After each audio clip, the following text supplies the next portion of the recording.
सपा अध्यक्ष अखिलेश यादव की बुआ मायावती, जिन्होंने अब धीरे-धीरे अपने कमरे से निकलना शुरू कर दिया है क्योंकि 2027 का यूपी विधानसभा चुनाव नजदीक आ रहा है। वैसे देखा ये गया है अक्सर कि मायावती अपने घर से तभी बाहर निकलती हैं जब यूपी में कोई बड़ा चुनाव हो, जैसे लोकसभा और विधानसभा। और इसके बाद मायावती कहाँ गायब हो जाती हैं किसी को कोई पता नहीं है। अभी कुछ महीनों पहले मायावती ने अपने भतीजे आकाश आनंद को पार्टी से निकाल दिया था। और खबर ये आ रही थी कि मायावती को इस बात की भनक लग गई है कि उनका भतीजा आकाश आनंद 2027 का विधानसभा चुनाव विपक्षी दल समाजवादी पार्टी और कांग्रेस के साथ मिलकर लड़ना चाह रहे थे।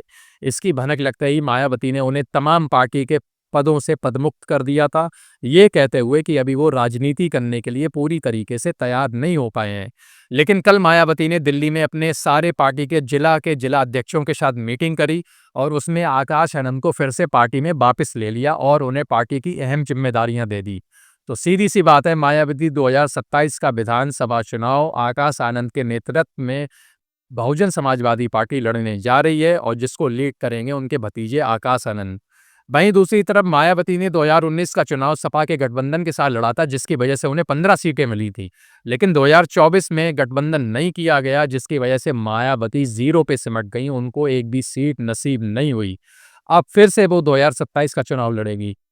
उत्तर प्रदेश के काफी बड़े विशेषज्ञों और राजनीतिज्ञों का कहना है कि मायावती सिर्फ बीजेपी की बी टीम बनकर काम कर रही है और समाजवादी पार्टी का वोट काटने के लिए ही खड़ी होती हैं और समाजवादी पार्टी के प्रत्याशी को हराने के ही लिए वो कमरे से निकलती हैं और चुनाव लड़ती हैं। वहीं कुछ लोगों का ये कहना है कि मायावती भारतीय जनता पार्टी के इशारे पर प्रत्याशियों को खड़ा करती हैं ताकि समाजवादी पार्टी का वोट काटा जा सके।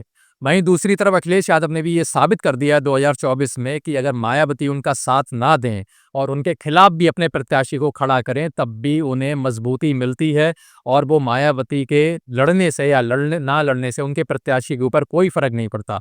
2024 के लोकसभा चुनाव में अखिलेश यादव की पार्टी समाजवादी पार्टी नंबर 1 की पार्टी बनी और सबसे ज्यादा सीटें जीत के लोकसभा में पहुंची और वहीं मायावती शून्य पर ही निपट गई।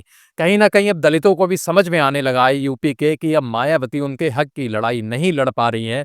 इसीलिए जो दलित मायावती के साथ जाया करता था चुनावों में, अब वो कहीं धीरे धीरे कट के समाजवादी पार्टी में जाता हुआ दिख रहा है, जिसका एक परिणाम ये भी है दलितों के आने की वजह से ही समाजवादी पार्टी 2024 में सबसे ज़्यादा सीटें जीत पाई है और सबसे ज़्यादा सीट जीत के यूपी की नंबर 1 पार्टी बनी है।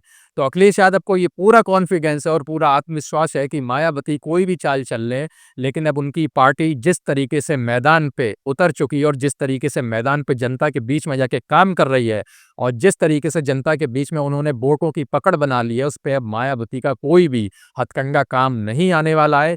इसीलिए शायद 2027 का विधानसभा चुनाव मायावती और अखिलेश बिल्कुल अलग-अलग लड़ेंगे। अखिलेश मायावती के साथ जाने के मोड़ पे बिल्कुल भी नहीं दिख रहे हैं क्योंकि 2024 का चुनाव उन्होंने मायावती के बिना गठबंधन के ही लड़ा है और तब उन्हें यूपी में सबसे ज़्यादा सीटें मिली हैं।